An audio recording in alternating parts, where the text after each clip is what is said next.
दोस्तों, जब भी हम क्रूरता की, तानाशाही की बात करते हैं तो कई नाम, कई चेहरे हमारे सामने आते हैं। लेकिन एक ऐसा शख्स भी था जो एक क्रूर तानाशाह, एक क्रूर राष्ट्रपति होने के साथ साथ आदमखोर भी था। तकरीबन 6 लाख लोगों को मारने वाले, खुद को दादा कहलाने वाले एक बॉक्सर, अफ्रीका के हिटलर और युगांडा के राष्ट्रपति ईदी अमीन की कहानी आइए जानते हैं इस वीडियो में। ईदी अमीन युगांडा का रहने वाला था। जब युगांडा में ब्रिटिश हुकूमत थी तब वो फौज में एक रसोइये का काम करता था। ईदी अमीन की हाइट 6 फुट 5 इंच और उसका वेट तकरीबन 120-130 किलो। इसीलिए ही ईदी अमीन फौज में एक रसोइये के साथ साथ बॉक्सिंग भी करता था। ईदी अमीन एक अच्छा बॉक्सर था। सन 1951 से लेकर 1960 तक लगातार 9 साल वो नेशनल चैंपियन रहा। सन 1962 में जब युगांडा को आजादी मिली तभी से ईदी अमीन की किस्मत बदलना शुरू हो गई। मिलिटेंट ओबोटे सन 1962 में युगांडा के प्रधानमंत्री बने और 1966 में राष्ट्रपति। ओबोटे ईदी अमीन को बहुत पसंद करते थे, उन पर काफी विश्वास करते थे और उन्हीं के दौर में ईदी अमीन को तरक्की मिली। मिलिटेंट ओबोटे ने ही ईदी अमीन को फौज का जनरल बनाया। लेकिन फौज का जनरल बनने के बाद भी ईदी अमीन की भूख खत्म नहीं हुई। ईदी अमीन की नजरें युगांडा की गद्दी पर थी। वो युगांडा पर हुकूमत करना चाहता था और उसे सिर्फ एक मौके की तलाश थी और ये मौका उसे जनवरी 1971 में मिला। 25 जनवरी 1971 जब ओबोटे सिंगापुर के दौरे पर थे, उनकी गैर मौजूदगी में ईदी अमीन ने तख्ता पलट कर दिया। सिर्फ 3 घंटे में राजधानी कंपाला पर कब्जा कर खुद को युगांडा का नया राष्ट्रपति घोषित कर दिया। हालांकि बॉक्सिंग की वजह से ईदी अमीन काफी लोकप्रिय था। एक स्पोर्ट्समैन को राष्ट्रपति बना देख लोग काफी खुश थे, लेकिन उनकी खुशी ज्यादा दिनों तक नहीं रही। सत्ता पाते ही ईदी अमीन ने क्रूरता की सारी हदें पार कर दी और लोगों की गलतफहमी को दूर कर दिया। सत्ता पाते ही ईदी अमीन ने ओबोटे के समर्थकों को चुन चुन कर मरवाया। अगर कोई भी इंसान ईदी अमीन के खिलाफ होता, विद्रोह करता, तो ईदी अमीन उसको एक भयानक दर्दनाक मौत देता। अरब मुल्कों का साथ ईदी अमीन के साथ था। लीबिया का तानाशाह कर्नल गद्दाफी ईदी अमीन का खास दोस्त था, इसीलिए वो बेखौफ तानाशाही करता रहा। क्रूरता के साथ साथ आदमखोरी के किस्से भी देश और दुनिया के सामने आए। ईदी अमीन के डॉक्टर रोंगोटा के जरिए ये बात पूरी दुनिया को पता चली कि ईदी अमीन की फ्रिज इंसानी मांस से भरी रहती थी।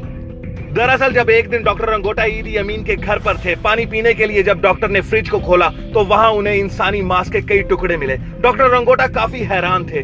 बाकी स्टाफ के साथ बात करने के बाद डॉक्टर रोंगोटा को यह पता चला कि ईदी अमीन एक आदमखोर था। ईदी अमीन इंसानी मांस खाता था, इसीलिए उसकी फ्रिज इंसानी मांस से भरी रहती थी।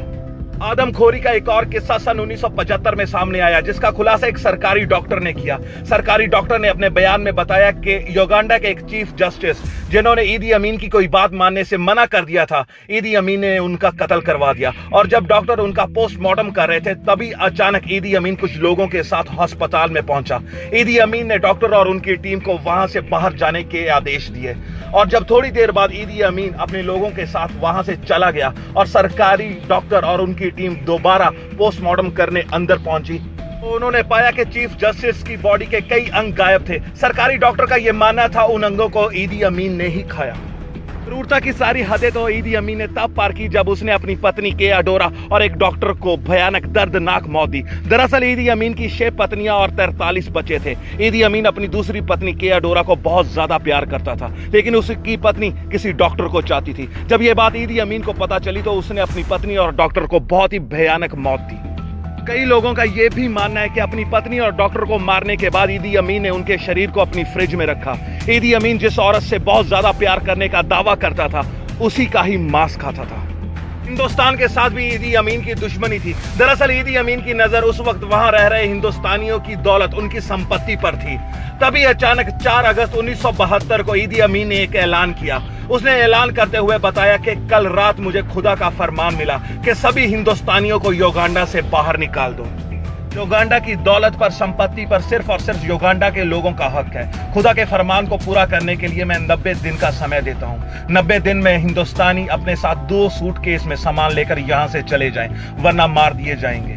उनके पैसे, उनकी संपत्ति और उनके जेवरों पर सिर्फ और सिर्फ युगांडा का हक है।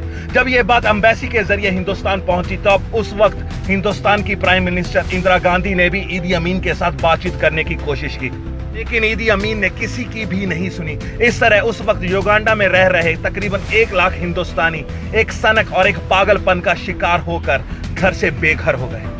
तकरीबन 8 साल गुजर गए। युगांडा लगातार गरीबी की ओर बढ़ रहा था और ईदी अमीन अपनी अय्याश जिंदगी में ही मस्त था। युगांडा में कोई भी खूबसूरत लड़की अगर ईदी अमीन की नजरों के सामने आती तो ईदी अमीन उसे उठा लेता। अरब मुल्कों का साथ था, कर्नल गद्दाफी उसका दोस्त था और इसी घमंड में ईदी अमीन ने अपनी जिंदगी की सबसे बड़ी गलती कर दी।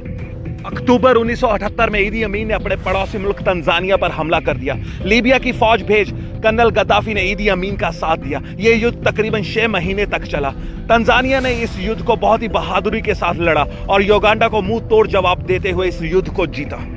युगांडा युद्ध हार चुका था। तंजानिया की फौज ने युगांडा में घुसकर कंपाला पर कब्जा कर लिया। इससे पहले कि ईदी अमीन उनके हाथ लगता, ईदी अमीन लीबिया भाग गया। कई महीनों तक ईदी अमीन कर्नल गद्दाफी के पास लीबिया में रहा। उसके बाद वो वहां से सऊदी अरब चला गया। एक राष्ट्रीय अध्यक्ष होने के कारण सऊदी अरब की सरकार ने ईदी अमीन को पनाह दी। 8 साल के शासन के दौरान ईदी अमीन पर तकरीबन 6 लाख लोगों की मौत का इल्जाम था। ईदी अमीन के कई दुश्मन थे, इसीलिए ईदी अमीन ने अपनी जिंदगी के आखिरी 23 साल सऊदी अरब के जेद्दा शहर में बहुत ही गुमनामी में काटे। आखिर 13 अगस्त 2003 को किडनी फेल होने के कारण जेद्दा शहर में ईदी अमीन की मौत हो गई। लेकिन आज भी युगांडा के लोग अगर ईदी अमीन का नाम सुनते हैं तो उनकी रूह तक काम जाती है। तो दोस्तों, ये थी कहानी ईदी अमीन की। दोस्तों, एक और बात मैं आपको बताना चाहता हूं कि लास्ट वीडियो में मैंने आपको बताया था कि next video Kim Jong Un पर आएगी, लेकिन बीती 1 मई को किम जोंग उन ने पब्लिक के सामने आकर उड़ रही सारी अफवाहों को झूठा साबित कर दिया। इसीलिए मैंने ये वीडियो ईदी अमीन पर बनाई। आप जानते हैं कि हमारी नेक्स्ट वीडियो संडे को आएगी। तब तक हमारी इस वीडियो को देखिए, अपने विचार हमें कमेंट्स कर जरूर बताइए। वीडियो को लाइक कर शेयर कीजिए, हमारे चैनल को सब्सक्राइब कर बेल आइकन को हिट कीजिए ताकि हमारी नेक्स्ट वीडियो सीधा और सबसे पहले आप तक पहुंचे।